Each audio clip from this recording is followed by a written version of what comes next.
Welcome to Ask Dr. Barken, brought to you live every Tuesday evening at 6 p.m. Pacific Time. Ask Dr. Barken is a free service of the Prostate Cancer Research and Education Foundation. To ask your question about prostate cancer or any men's health issue, please press number 9 on your touch-tone phone. And now, here's Dr. Israel Barken.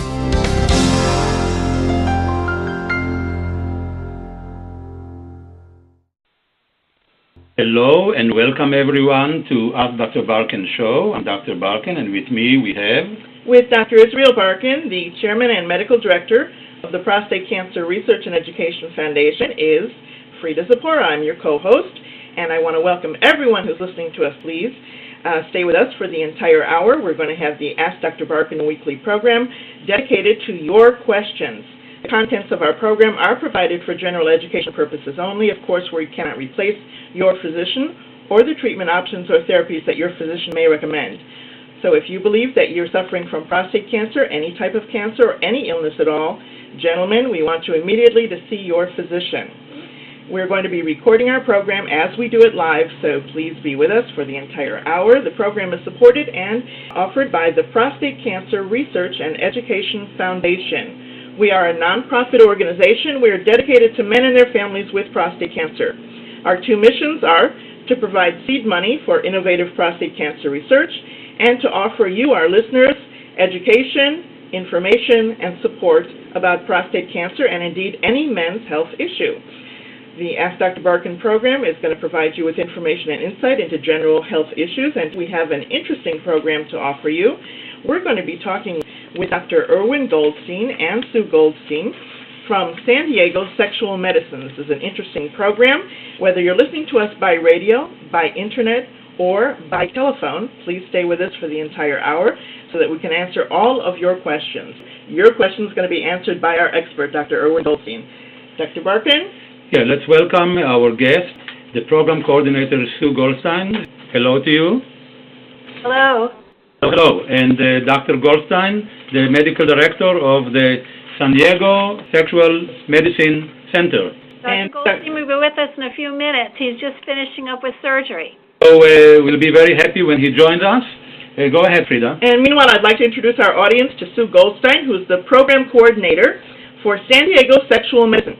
She coordinates the sexual medicine program at Alvarado Hospital with the University of San Diego, California, and Mrs. Goldstein combines her knowledge of sexual medicine, her writing skills, and her years of fundraising for nonprofit organizations in this position to create educational programs for healthcare clinicians, industry, and the public. She also raises funds to support the Institute for Sexual Medicine. This is a nonprofit charitable corporation dedicated to research and education in the field.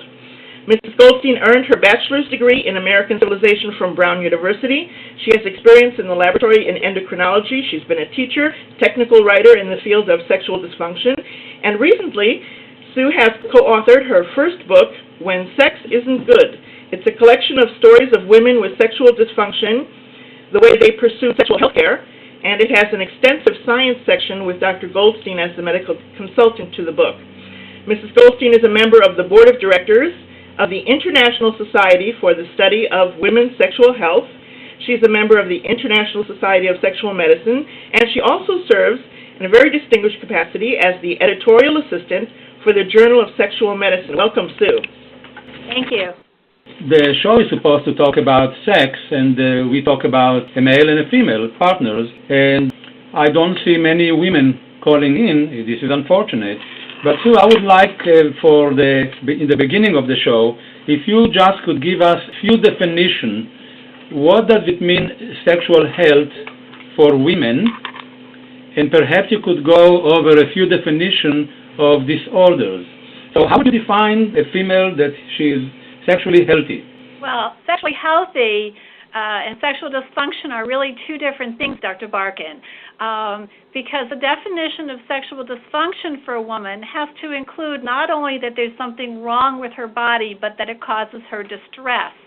And it's very interesting because for men's sexual dysfunctions, they do not require including the definition of distress. So for a woman to be sexually healthy, she would have to be able to have desire, be able to be aroused, be able to achieve orgasm, and to not have any genital pain when having sexual relations. I noticed those terms of sexual arousal and desire. Are they interchangeable or they are different terms? Could you explain?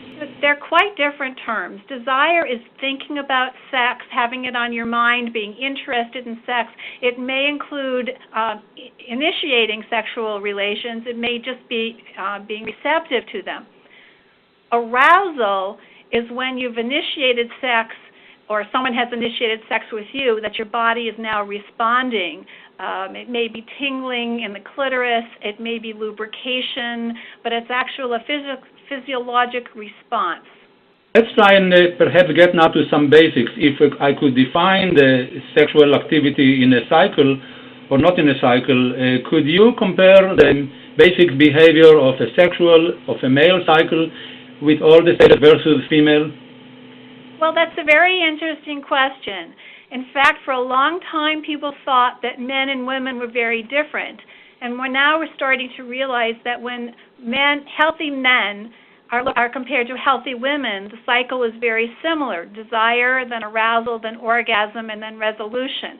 When we talk about women being different from men, it's because the women have sexual dysfunction and may, in fact, not know it. When a man has sexual dysfunction, if it happens to be erectile dysfunction, it's so obvious that he knows it. A woman doesn't always know that there's something wrong, which is one of the reasons why my co-author and I chose to write our book, so that women would be more aware of their own bodies. Again, the name of the book is When Sex Isn't Good by Lillian Arlett and Sue Goldstein. And you can take a look at that book at www.whensexisn'tgood.com. And, of course, we are interviewing Sue Goldstein, and we'll be joined in just a moment by Dr. Irwin Goldstein as well to answer your questions about sexual health. When we are talking about health, we want to define what is health. Health is not necessarily lack of disease. But when it comes to women's sexuality, how do you define or create measurements to really find out what's going on with the female? In a man, it's very obvious to see the changes that happen.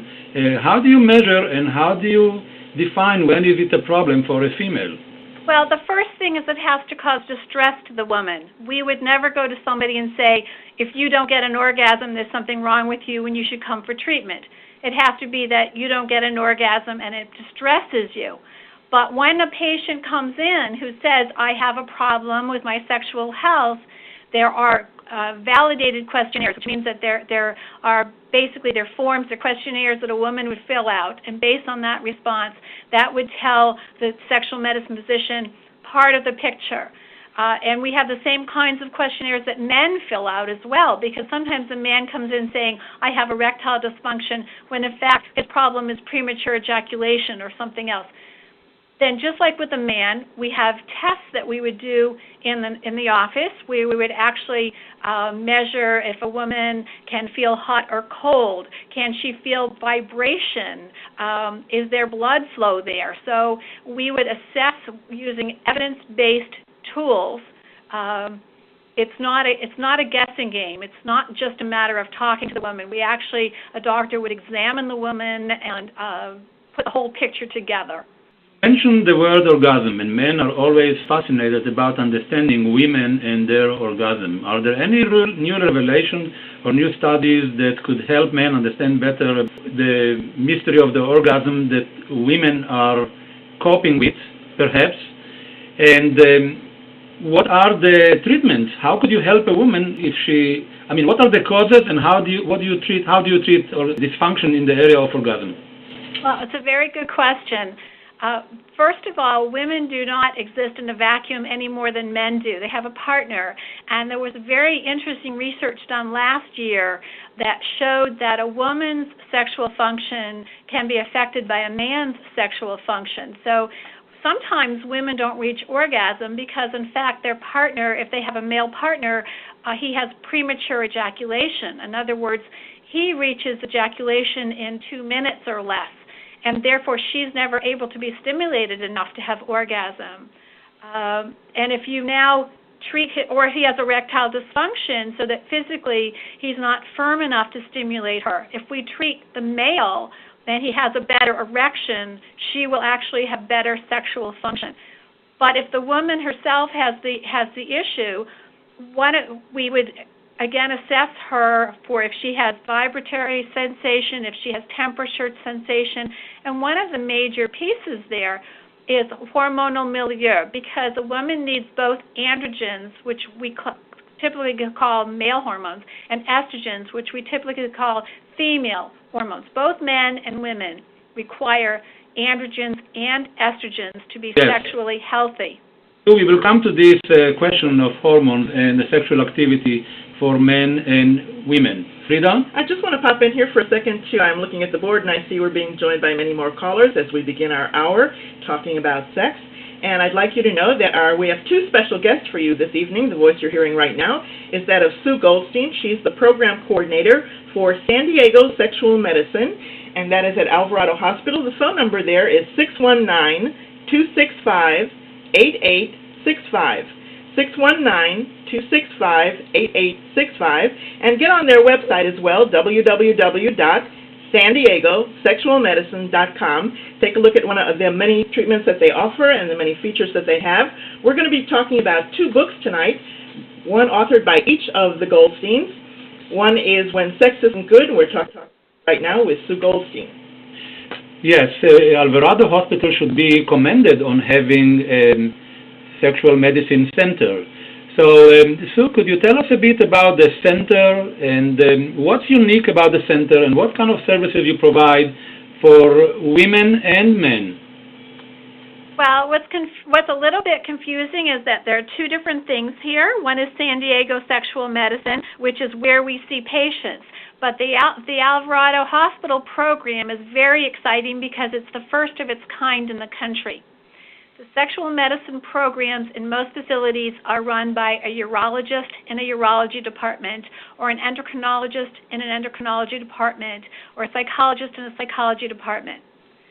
The sexual medicine program at Alvarado Hospital engages all of the different areas of sexual medicine: physical therapy, radiology, neurology, gynecology, oncology, endocrinology, urology. They're all under one roof, and Dr. Goldstein is the director of that whole program. So if a person came to us in our practice at San Diego Sexual Medicine, and let's say they had fallen on a bicycle, a young man, when he was 15 years old, and he ruptured a blood vessel, and all of these years he's never been able to have an erection, we would be able to do the testing in our office to know that he was probably a good surgical candidate. He would then go to Alvarado Hospital, where he would have all the testing required to prove whether he was or was not a surgical candidate. And if he were, and that's the kind of surgery Dr. Goldstein is doing right now, he would then have the surgery at Alvarado, where there are specially trained people to assist him. Well, we have a sex therapist who's right here in our facility. All of our patients are assessed for both biologic and psychologic health. And so every patient sees our sex therapist as well as a physician. Okay, let's go now to our first caller. Actually, it's from La Jolla here in San Diego. Hi, Dr. Goldstein. My name is Michael. I'm calling from San Diego, California. Thank you very much for being on the show. My question is about testosterone. What is the role of testosterone in sexual health for men, and does it play a role in women? Thank you very much. Sue, I would be very interested in your input about the role of testosterone for females, and hopefully when Dr. Goldstein comes, we may ask him again about testosterone in men, because there are many important issues. It's a very hot area of debate now, especially for prostate cancer patients. So what is the role of testosterone in women? Do you give testosterone, small amounts, to women? In what condition? So what is your input on this subject? What's important to know is that the studies have been done of tissue, of vaginal tissue, and it is dependent upon testosterone for its health, which means if a woman doesn't have any testosterone, any free testosterone, which means testosterone floating around her body and able to be used, then that tissue can't be healthy. And as women age and their hormone levels decrease, this accounts for one of the reasons why the vagina is no longer comfortable in sex. And you have atrophy, you have thinning of the tissue. So what we believe is that everybody who wants the care should have normal hormone levels of both androgens and estrogens. We do not believe in having a high testosterone level, but a normal testosterone level. So if a woman is on testosterone or estrogen, we test the blood regularly to maintain the normal level. The issue here is that most of the time, the wife are dragging the husband to the doctor. So my message to the men in the audience is, instead of focusing so much only on the penis, if somehow in the duo, the play between the two of you is not working, there is a place to take the wife also to the doctor, go together. Is there any more hope nowadays about what can be offered to women? There are several drugs that are in the pipeline that are not yet available in this country. Intrinsa is available in Europe, and that is a testosterone patch. There are other drugs that are centrally acting, which means they act on the brain to change neurotransmitters, but those are not yet available. There are other products which are for men, which are used off-label for women, which means that they're FDA approved. They just haven't been FDA approved specifically for women. But I like what you're saying about when a man goes to the doctor not to forget his wife. We very much encourage people to come as a couple, because chances are if you have an aging male who has erectile problems, he may very well be married to an aging woman who is also having her own problems. If you treat one member of the partner, of the couple, you really ought to ask about the sexual health of the other member, because it's not fair to make one person healthy and not the other. We're talking with Sue Goldstein on the Ask Dr. Barken weekly call-in program, and we'll be joined very shortly by Dr. Irwin Goldstein as well. Sue, on every Ask Dr. Barken program, we always try to bring some information about new clinical trials to our listening public. And I know that over there at San Diego Sexual Medicine, you have a clinical trial for women. Could you help us to tell our audience about that? Yes, it's actually for one of these new drugs that's a centrally acting drug. This particular trial is very interesting because we know that the drug works. It's already been done in trials. We know that it's safe. That's already been done in trials. And right now they're really trying to determine how the drug should be administered, whether it's once a day or twice a day. This is called a PK trial. It's only a 28-day long trial, but for women between the ages of 18 and 47 who still have regular periods and have lost desire, this may be a wonderful opportunity for them to try this new drug. It's specifically for people who have decreased desire and would like to have it return. So you mentioned the age up to the age 47, if I'm correct. That's correct. Right, and in our audience, most men with prostate cancer are in an older age group, and they got their Viagra and their toy. So what's happening with women? How much work is done to understand there ain't such a thing as an aging woman, but let's say the less young woman, somebody who's approaching 39 forever. How do we relate to helping these women to keep up with their husbands that take the Viagra? I wish I could tell you that there was a lot of research going on. Unfortunately, the federal government has put very little money into sexual medicine research and has essentially put nothing into sexual medicine research about women except what's called psychophysiology, which is a whole different area. While that's an important part of research, the only way that there's any funding currently for women's sexual health is through the pharmaceutical companies and through private donation, which is part of the reason that we established the Institute for Sexual Medicine to raise funds to do research, basic science research in sexual medicine. The government just doesn't happen to have that interest at this time. Sue, one of the things that I was struck about was that when I was reading on your website was it says all people have a right to sexual health. And I was just struck by that statement because we have worked so long and hard for years and years with the prostate cancer community to get the words prostate cancer out of the closet, out of the dark, into the public eye. And I'm thrilled that you have that mission statement that all people have a right to sexual health. We are trying to do exactly what you did. For those, since we're all a little bit older, we probably all remember in the 1970s when nobody said the word cancer, it was the big C, and now it's all right to say cancer, but people still can't talk about sexual problems.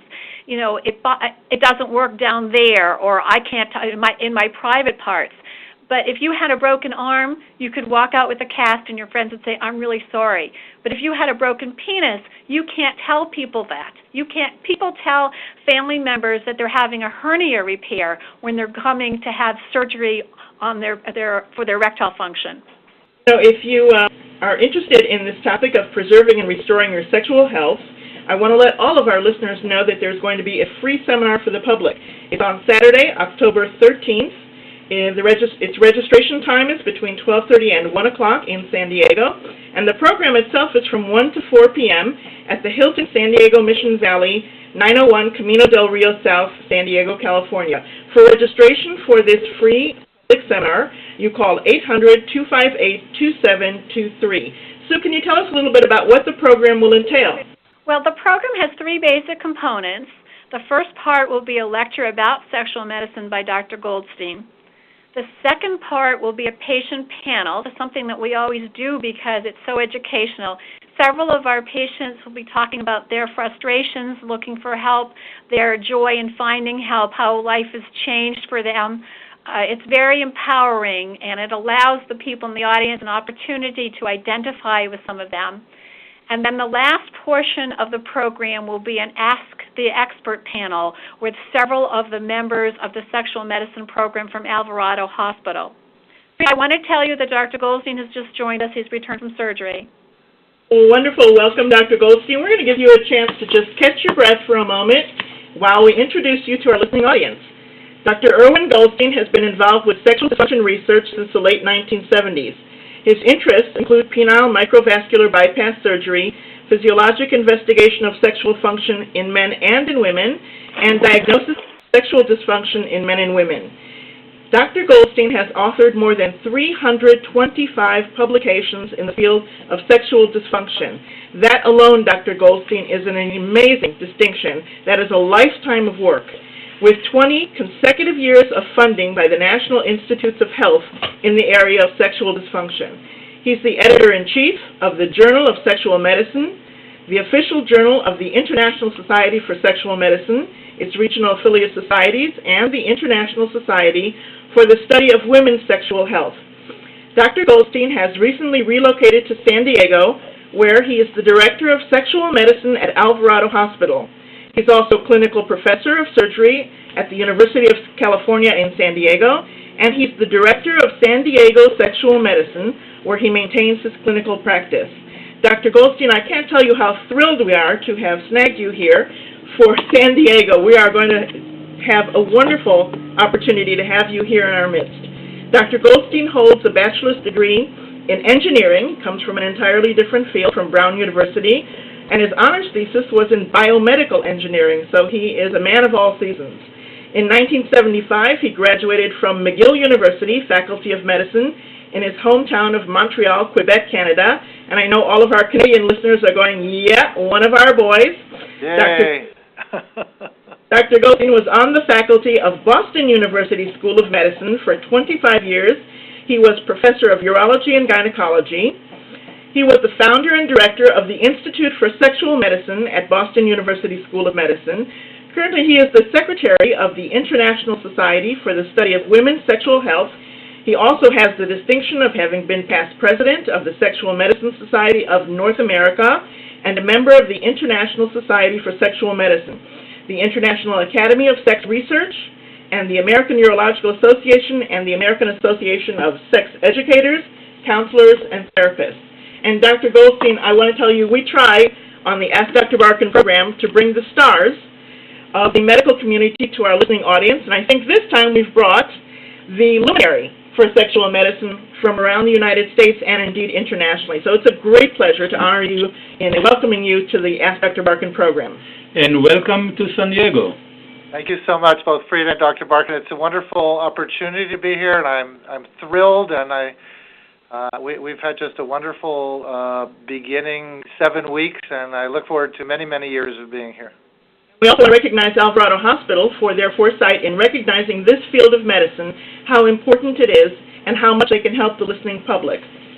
In a recent publication in your own Journal of Sexual Medicine, you wrote that sex is complicated. Perhaps you could tell us what's complicated, Dr. Goldstein?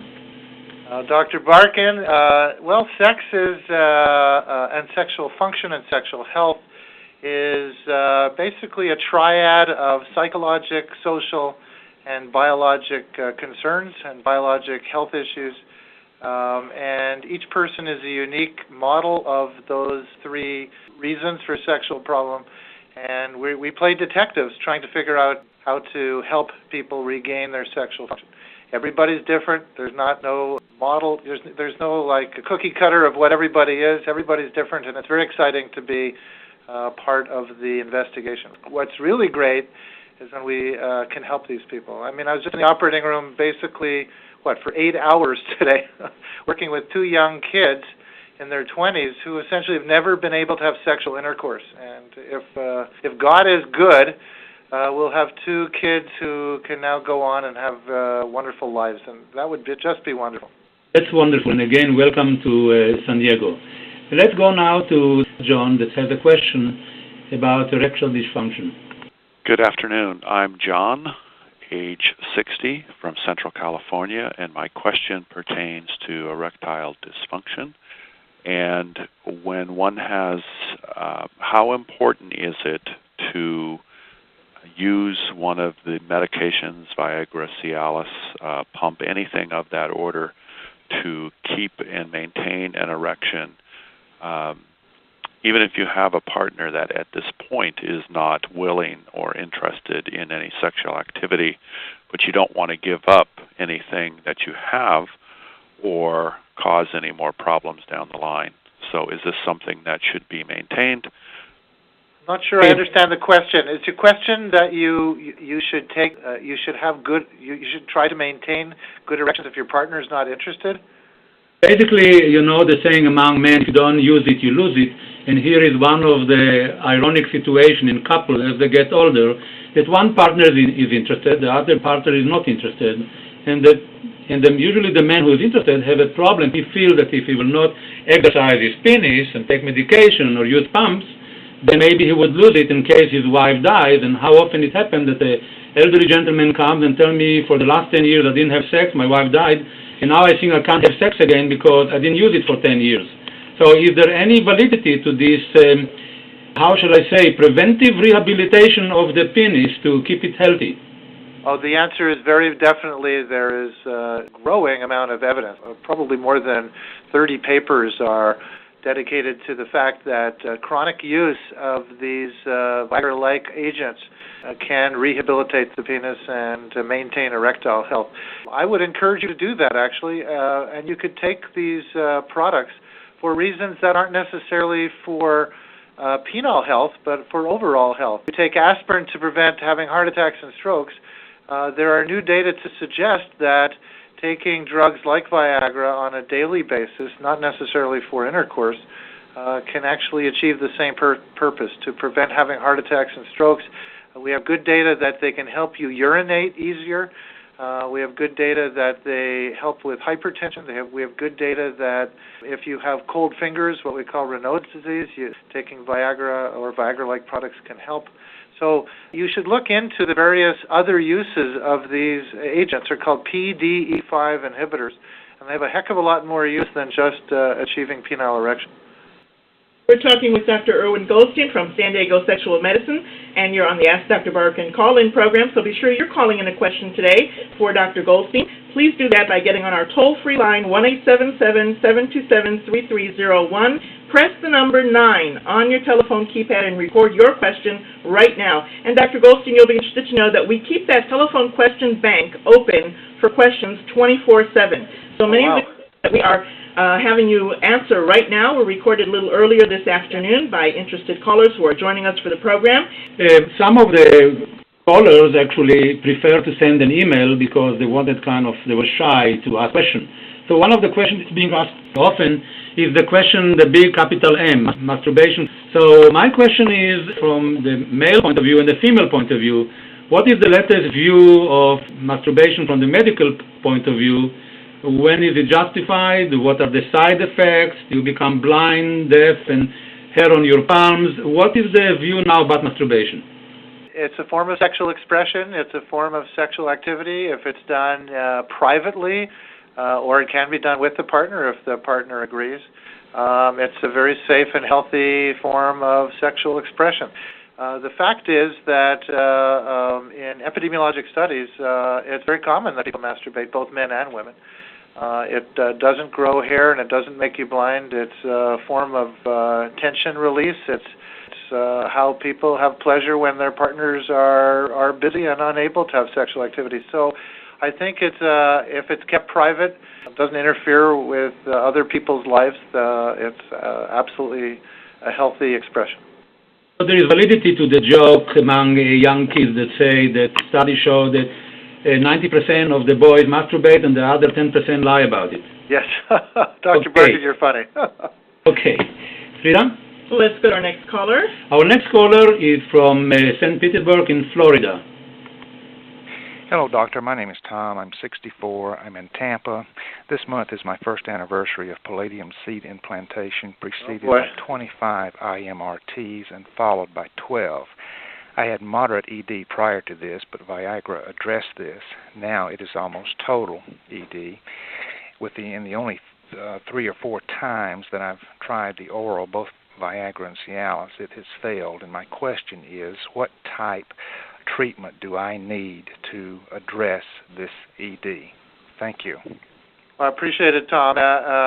Just so that the listeners know what you're talking about, Tom has prostate cancer, and Tom chose for his treatment of the prostate cancer a localized therapy called radiation therapy. There's 2 kinds of radiation therapy, external beam and seeds, and Tom has chosen the seeds. One of the problems with radiation delivery to the prostate is that the inside part of the penis, what we call the crus, C-R-U-S, is right next to the prostate, so that the radiation delivered to the prostate doesn't radiate the outside part of the penis that everybody's familiar with, but it clearly radiates the inside part of the penis. And Tom, what has happened is you developed what's called a venous leakage. The blood that is attracted to your penis during sexual activity is normally trapped by a valve system. And during the radiation, the valve system gets injured. And what happens is the blood simply has a great difficult time in trapping. And it's the hydraulic requirement of trapping that sort of keeps the penis rigid. What I would suggest to you is you find physicians versed in sexual medicine care and consider what we call self-injection therapy. That may be your ticket to having a better locking of the valve system than the oral pills. Dr. Irwin Goldstein is answering questions for the Ask Dr. Barken call-in program, and he is from San Diego Sexual Medicine. Check out his website at www.sandiegosexualmedicine.com or call his office for more information, 619-265-8865. And if you'd like to hear Dr. Goldstein in person, he will have a free public seminar Saturday, October 13th, from 12:30 to 4 at the Hilton San Diego in Mission Valley. So please join us for that event. I'm certainly marking my calendar for that. Hope to see you out there too. Let's talk now about the topic discussed in Locker's room, but actually reviewing the literature, I've seen that this actually becomes an important issue, and that's whether size matters. I reviewed 2 articles, one of them actually measuring penis length in Italian young men, and the other one in Indians, and believe it or not, they stretch them, they measure the circumference, they measure the length. So there is no question there is a lot of apprehension about the normal size of the penis for men, and they are seeking advice sometimes about penile enlargement. So before we talk about the penile enlargement, since we are talking with patients here that had radical prostatectomy and radiation, could you say something about the phenomena of shortening the penis after radical or even after radiation, and how do you relate to the issue of the size matters? And after you give me the answer, perhaps Sue could bring some female perspective on the issue of size matters. Excellent questions, Dr. Barken. The first question is radiation and prostate cancer can shorten the penis. Recall that the penis consists of 2 erection chambers. Basically, it's muscle that's pretty stretchy, but it's also contained by an envelope. The name of the envelope is called the tunica albuginea, and that material also has elastic tissue in it. If you damage the elastic tissue, which you can do with radiation, then the envelope won't stretch. And we're all we're all sizes of our envelope. A Coca-Cola bottle is the same size because it's a Coca-Cola envelope, or a glass of beer is a glass because the envelope doesn't stretch. If the penis envelope won't stretch, then the penis will actually lose length. Okay, so that's the first question. There are with aging and with certain interventions, you can shorten the penis. But then the real question is, how important is it to have a very, very large penis? Well, can you have normal sexual function with an average-sized penis, which, by the way, is somewhere in the upper 5-inch range for most men, especially Caucasian men? I think the answer is if a woman has a specific issue achieving orgasm by the penis touching the cervix, then of course the penis size would matter. Most women achieve their orgasm through clitoral contact or through G-spot contact, and the G-spot is only several inches on the anterior wall of the vagina. So for most couples, well into 95% or more, penile size is not as important as one would think in achieving sexual satisfaction. Let me get Sue involved here for the woman's perspective. I think from a woman's perspective, first of all, we discussed the study before about a man's sexual health affecting a woman's sexual health. So certainly if a man was small because he had a smaller girth, because he wasn't as hard, that would definitely play a part in a woman's satisfaction. She would not be as satisfied. If the man was sufficiently hard and sufficiently long, as Dr. Goldstein said, the average length, I think then that's quite adequate because most women are of average size as well. Obviously, women's vaginal cavities are different, just like men's penises are different. So on a case-to-case, yes, if you have a woman who's large and a man is small, it may have an inadequacy. But if a man is healthy and normal and the woman is healthy and normal, one would think that that was fine. Dr. Barken, the one important message to women out there would be to not tell their men that they're inadequate because of size. There is nothing more damaging to a patient's ego, confidence, self-esteem than to be told by a woman that your penis is too small. If you actually investigate those men who seek out penile lengthening, it's not necessarily that their penises are small. It's that they were told by partners that their penises weren't adequate, and for some weird reason, that is very devastating. Several words in a phrase, in a sentence. Your penis is too small. Let's go to another caller, a younger man who has a question. Hi. What is premature ejaculation, and what can be done about this condition? Thank you for being on the show, Dr. Goldstein. Thank you. Well, premature ejaculation has multiple definitions. It can actually be a sophisticated definition where you measure with a stopwatch from the time the man is penetrated into the vagina till the time he actually ejaculates. That term is called the intravaginal ejaculatory latency time, and you could actually identify those men who ejaculate early as those who are essentially under 2 minutes. The average, by the way, duration of intravaginal ejaculatory latency is around 7.3 minutes. So that's a more than threefold or fourfold difference between those who have premature ejaculation from those who have normal ejaculation. Another definition of premature ejaculation would be just someone who ejaculates at the before he wishes, and not get involved in the more sophisticated definition. What we can do about premature ejaculation, of course, there's all sex therapy strategies, squeeze techniques, all types of relaxation exercises. There are some good medicines that can be used. The class of drugs called SSRIs, the sort of Paxil, Zoloft, Lexapro, Luvox, Cymbalta are all very good at slowing down ejaculation. Using topical anesthesia on the penis and then wearing a condom to protect the anesthesia from going into the vagina is another good treatment for premature ejaculation. And straight from the Journal of Sexual Medicine, there's excellent data that the drug tramadol, which is really, the trade name is Ultram, U-L-T-R-A-M, which is an analgesic, a pain medicine for people say with arthritis or tendinitis or torn muscles or things like that. Ultram can have dramatic effects on increasing the intravaginal ejaculatory latency time, well into 7, 8, 10 minutes. So that may become actually the standard treatment one day. Well, we'll see. I'd like to pop in here for just a moment and remind all our listeners that the Ask Dr. Barken program is brought to you by our parent organization, the Prostate Cancer Research and Education Foundation. We're a nonprofit organization in the San Diego area dedicated to helping men with prostate cancer.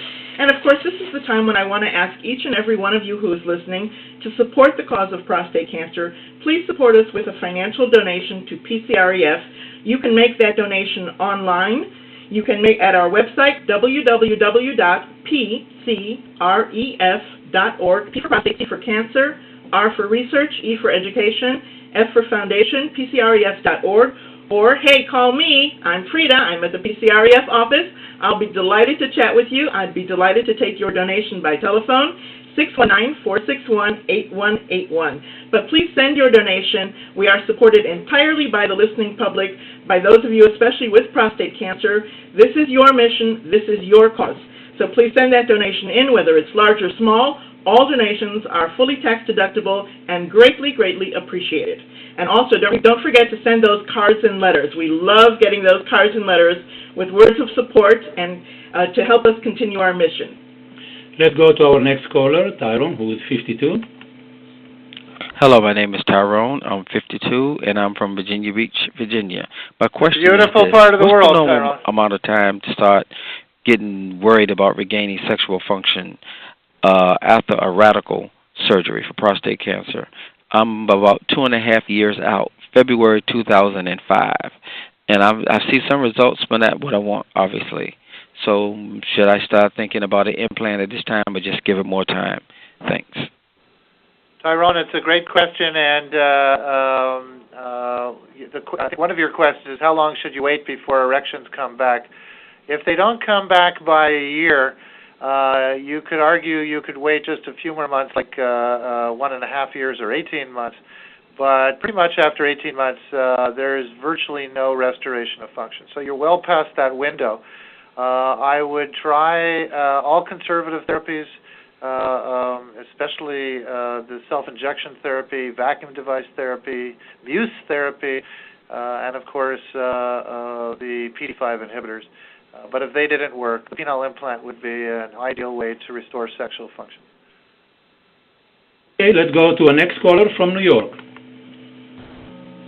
This is Hugh Dunseith. I'm 64 years old. I live in Clifton Park, New York. My question has to do with a question my wife asked me, which is, will we ever have sex again? I had my last Zoladex shot. I'm going on intermittent therapy about a month ago, and I don't quite know how to respond to that. Is there any information available as to how long once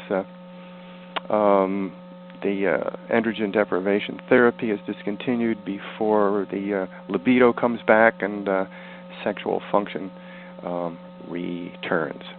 Thank you. Thank you, Hugh, for your excellent question and for the discussion. Of course, androgens and hormones are important for sex, but not necessarily 100% critical. You could still have sexual function, Hugh, while you're on androgen deprivation therapy. And for others in the audience, Hugh is on a treatment to stop all androgens because that will help his prostate cancer management. Hugh, if you wish to have sexual activity, rather than waiting, you could go on the Viagra-like drugs, the self-injection drugs, the vacuum device. You don't have to wait till the androgen deprivation is over.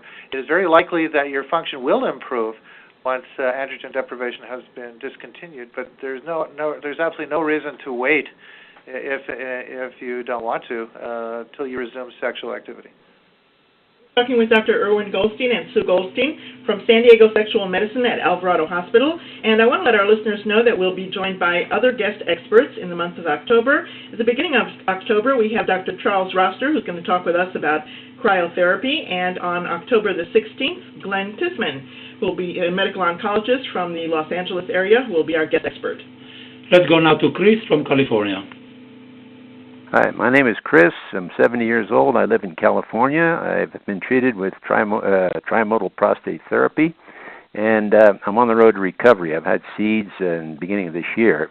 These are cesium seeds. I am sexually active, and I've had a recent testosterone test, with a value of less than, slightly less than 100, which is about 2.5 times below the normal onset threshold level for normal testosterone. My question is twofold. Would I benefit from increasing my testosterone level to improve my libido and remove my dependency on Viagra? And secondly, what are the risks, if any, in doing so, particularly regarding the recurrence of prostate cancer? Wow, Chris, you have struck the nail on the head with that question. At the recent American Urological Association meeting, where there's something like 12,000 urologists from all around the world meeting, the discussion of testosterone to help quality of life in men with prostate cancer received an unbelievable amount of attention, and there's a great deal of passion on both camps. Those people who believe that testosterone can be given safely as long as one follows the PSA, whereas there's people who believe that testosterone would be contraindicated in men with prostate cancer. I think, Chris, what you're going to have to do is find either your urologist or an oncologist who's familiar with the topic, and you can move slowly and gradually perhaps increase your testosterone under very careful care following blood test IOs, and at least have lots of conversation about the risks. It is an area that I love to discuss. In my personal opinion, Chris, is that under my care, I would provide you with testosterone, but of course, I would need to know a little bit more of the grade of your cancer and et cetera, et cetera. But I'm a strong believer that testosterone actually helps quality of life and does not put people at risk for growth of their prostate cancer. I want to let our listeners know that the Prostate Cancer Research and Education Foundation has many, many free services for the prostate community. Of course, you're listening right now to the Ask Dr. Barken call-in show with Dr. Irwin Goldstein, our guest expert, Sue Goldstein, from the San Diego Sexual Medicine Center. And we would like to send you a list of 10 free services that we offer by having you simply drop us an email, info@pcres.org. I'll send you, ask for our 10 free services of PCRES. Let's go to a caller from New Jersey. This is John, age 65, calling from New Jersey. Dr. Goldstein, a recent report indicates that a statin drug in combination with an ED drug can result in earlier recovery of erectile function than the ED drug alone. Do you recommend ED drug and or statin therapy subsequent to nerve-sparing radical prostatectomy? If yes, which drugs, and typically what doses and how soon after the surgery? Also, is there a downside to taking statins by a person who doesn't otherwise need statins? Thank you. Wow, Dr. Barken, you have great patience on your call-in. These are just wonderful questions. John, the data on statins and Viagra showing a better response than just Viagra alone is being repeated by several different investigators, and it appears to be true. And by the way, it's not only true with statins and Viagra being better than Viagra alone. Testosterone and Viagra is better than Viagra alone in men who have low testosterone. And interestingly enough, there's new data on ACE inhibitors, what are called angiotensin-converting inhibitors. Taking Viagra and ACE inhibitors is better than taking Viagra alone. Now, you have prostate cancer and had a radical, and I don't know if these data apply to you. These studies which were performed in men with ED weren't performed in men with ED from prostate cancer. But the fact of the matter is, both ACE inhibitors, all of the drugs that we talked about, ACE inhibitors, statins, and testosterone, all act on the lining cell called the endothelium and actually increase the health of the endothelium around the whole body, and that includes, the whole body would include also the penis. So in fact, these three agents can be used in conjunction with Viagra to improve Viagra's response. Of course, you asked if there's any risks. Of course, any medication can be associated with risks. It's not a FDA-approved combination yet. It's just done in studies.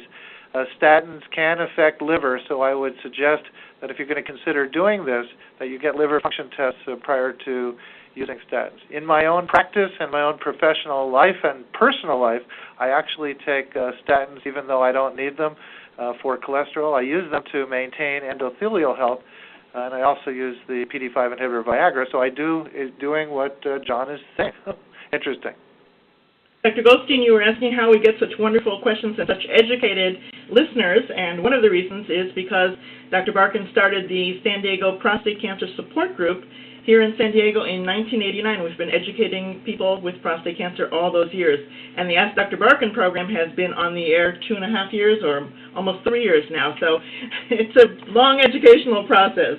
Well, congratulations to you. Really, it's spectacular. These are questions that experts in sexual medicine are asking. I have a question for you from a gentleman who's in Stockholm, and because he is outside the United States, he didn't phone in his question. He sent it in by email, so I'm going to read you his question. His question is, his name is Sheldon. He's 70 years old, and he writes, I have heard that the most beneficial way to use sildenafil is to take a small daily dose, 5 milligrams per day. This is good for the heart as well as for erections, and this was reported in an Italian newspaper. Thank you, and can you comment on that? Yes, I think, again, a brilliant question from your audience, Frida and Dr. Barken. PD-5 inhibitors, Viagra being the example, but Cialis and Levitra being others, are showing excellent function outside of just the erectile process. And taking daily PD-5 inhibitors has been shown to be beneficial to the health of the lining of the blood vessels called the endothelial cells, and that theoretically has many advantages in treating pulmonary hypertension, where it in fact is FDA approved, but also in treating hypertension, angina, which was its original intention, people with congestive failure, taking this prior to a cardiac bypass operation, and on and on.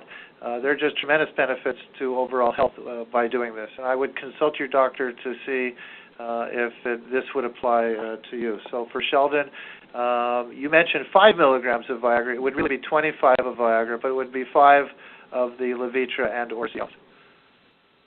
Okay, let's go to another caller from North Carolina. This is Richard Johnson, North Carolina, 71.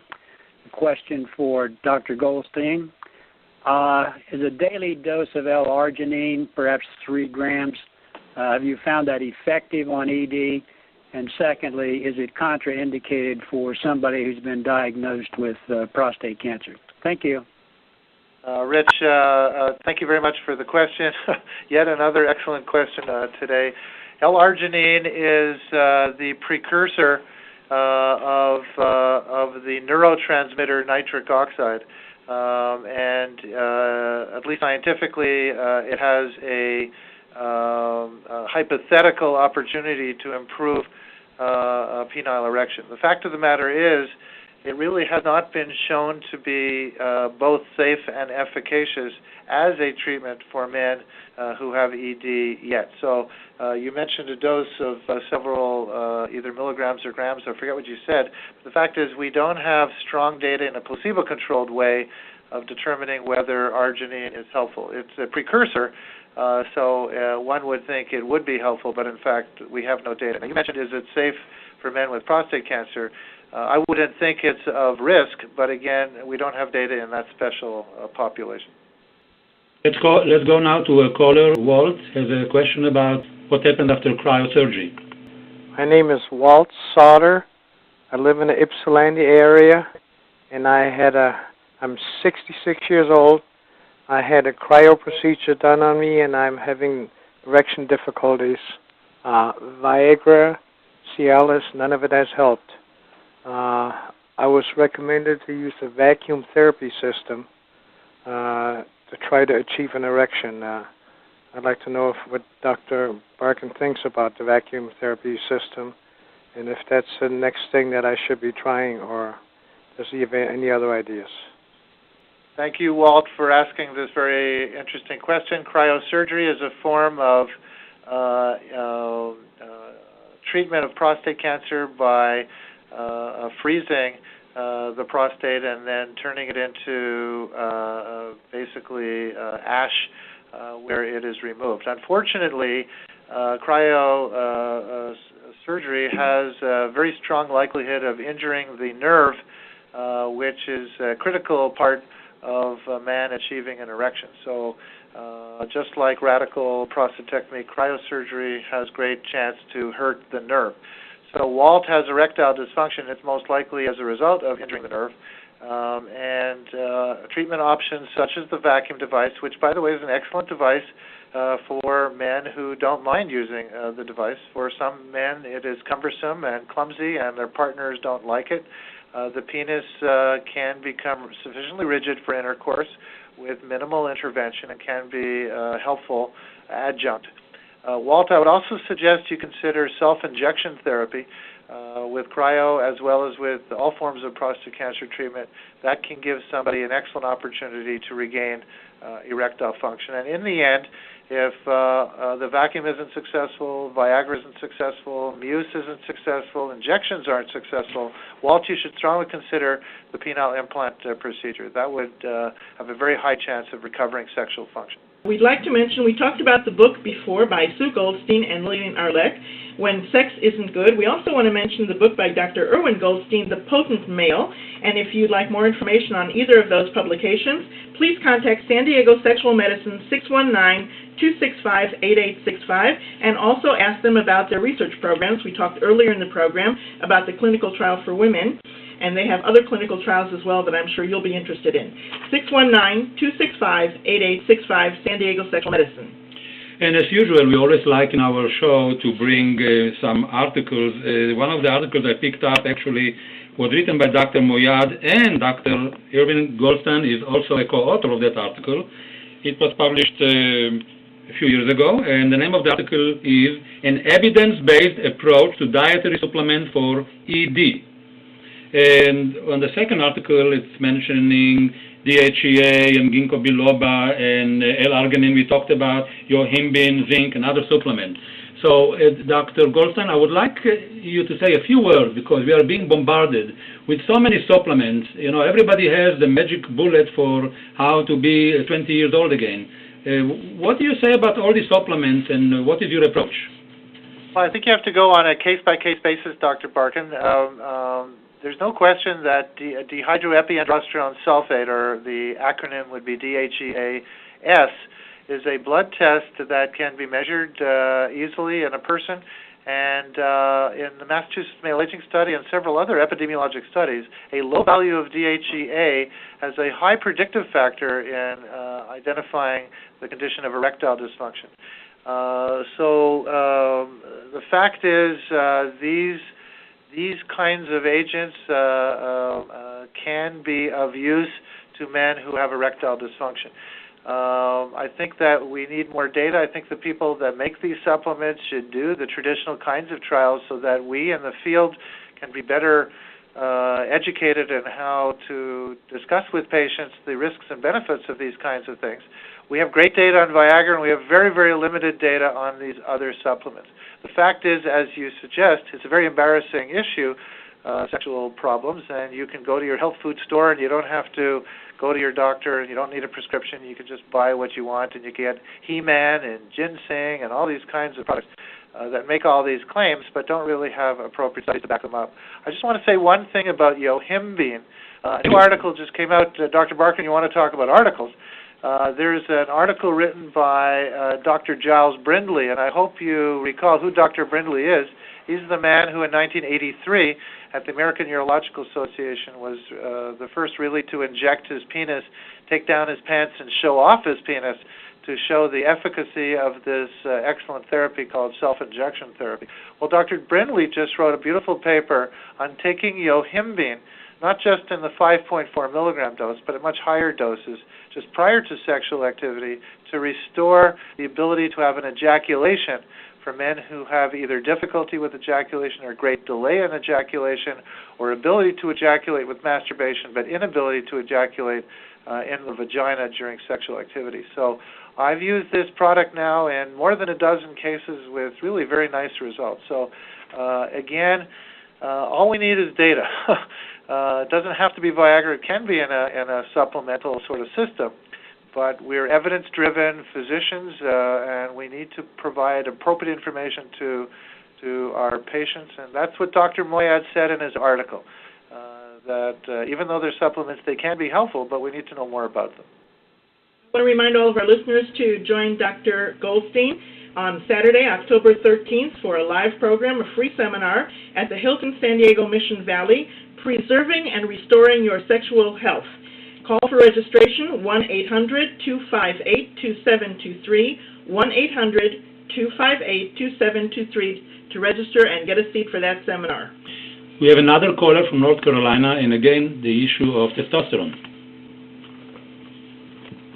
This is Walt. I'm 54, calling from North Carolina. My question is, when do you recommend testosterone for surgery patients who have not regained surgical function after a year? Thank you. Yeah, Dr. Barken, it's the same. It's a different question. It's sort of the same concept, though. For years and years, testosterone has been, I guess, inappropriately, would be at least my take on this, felt to be a very dangerous drug in promoting the growth of prostate cancer. People won the Nobel Prize for showing that if you take away testosterone, you can stop bone pain and you can lower the PSA. But the converse, the fact that giving testosterone that makes prostate cancer worse, has really not been adequately demonstrated. In fact, there are many, many people who now say that is the people who have prostate cancer who have low testosterone that are more dangerous. Their prostate cancers are more aggressive than people who actually have higher testosterone. Anyways, the field is controversial now, and I would suggest if Walt is interested in getting testosterone, even though he has prostate cancer, he should find a urologist who has no great difficulty in providing this.